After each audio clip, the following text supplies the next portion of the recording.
بسم اللہ الرحمن الرحیم۔ السلام علیکم، میں ہوں آپ کا ہوسٹ ڈاکٹر سازی خان ایک نئے بلاگ کے ساتھ۔ قلم کتاب سلسلے کی تیسری کتاب ماؤز گریٹ فیمن، جو کہ گریٹلی فارورڈ کے حالات و واقعات پر مشتمل ہے، اس میں جو مندرجات ہیں، جو اس کا مواد ہے، ہم اس کا جائزہ لے رہے تھے، اور پھر ہم نے یہ بھی دیکھا پچھلی اقساط میں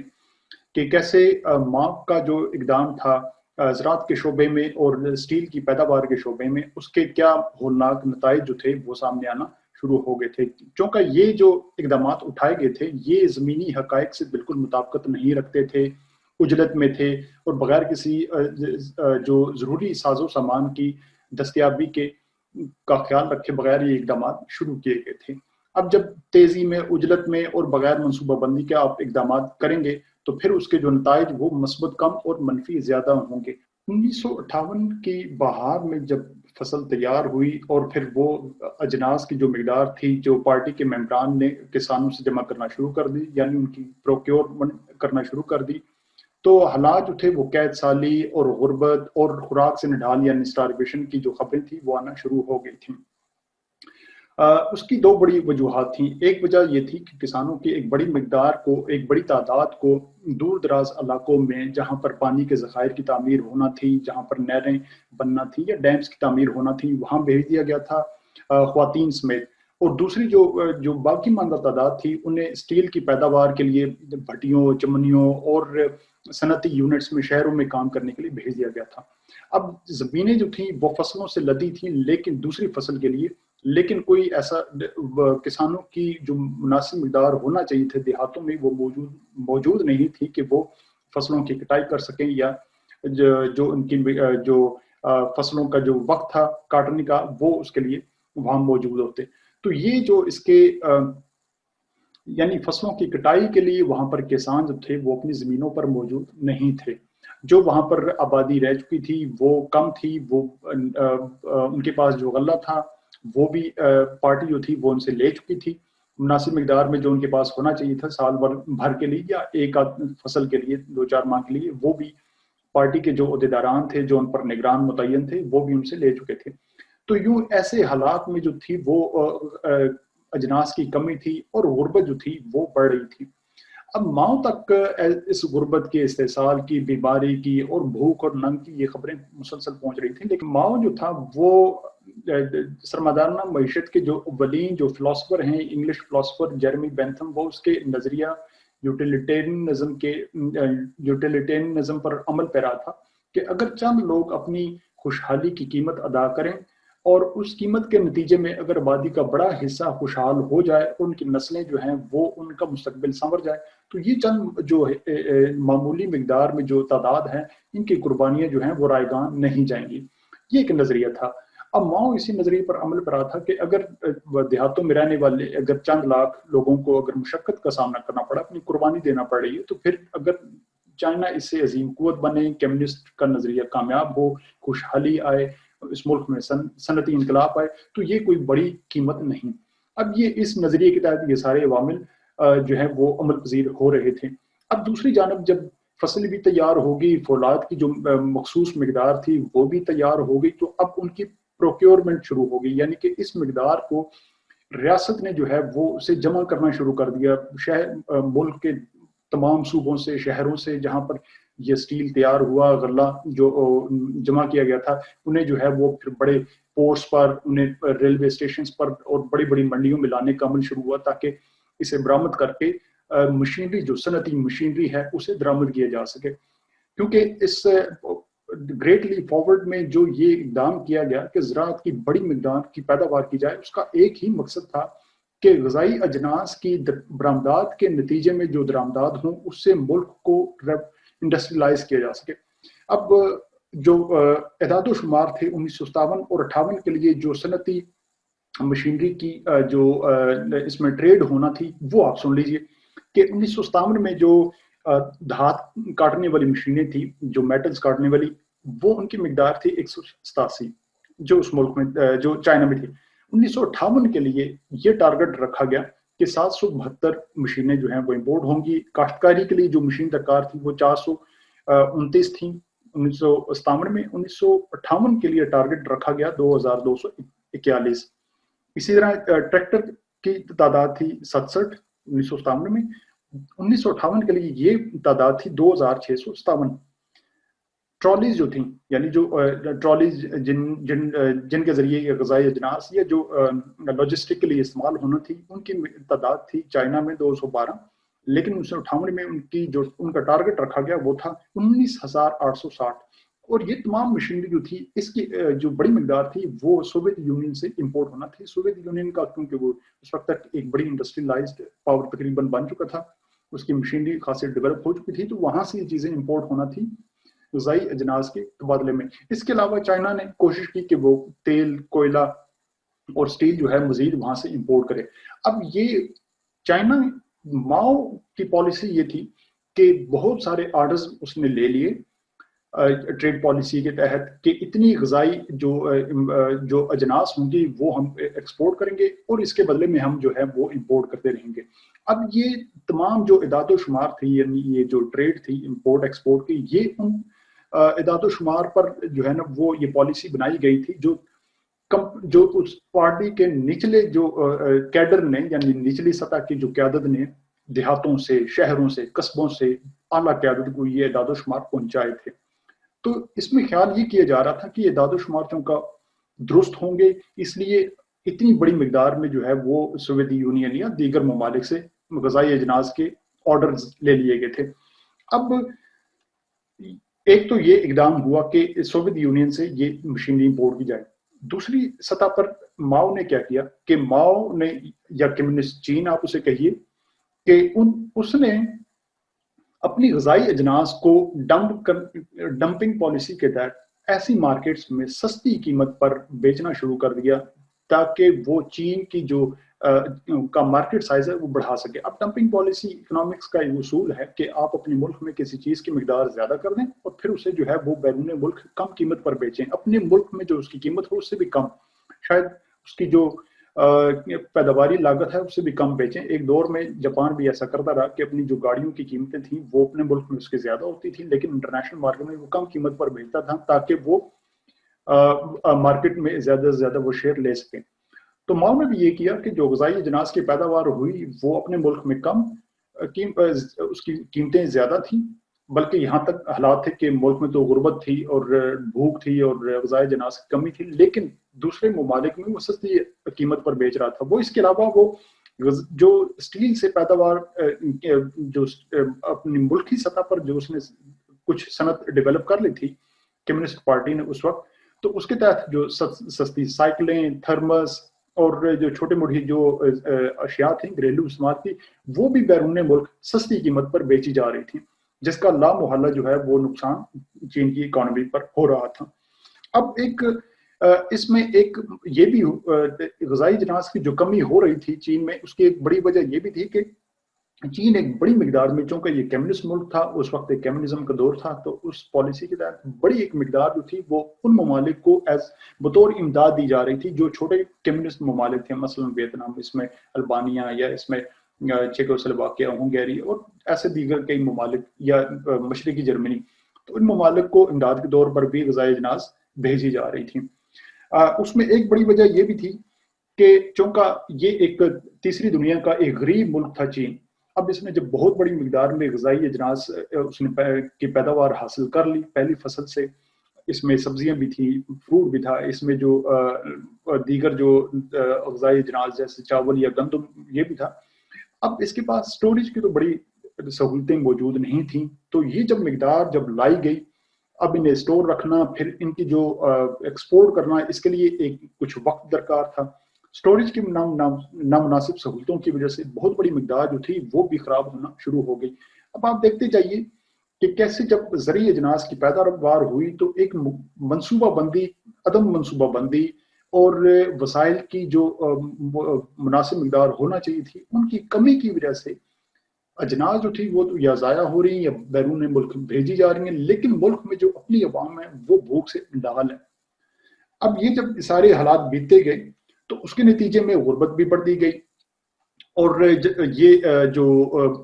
قحط سالی تھی وہ بھی بڑھتی گئی. دوسری سائڈ پہ اب اور ملک میں یہ حالات تھے کہ جب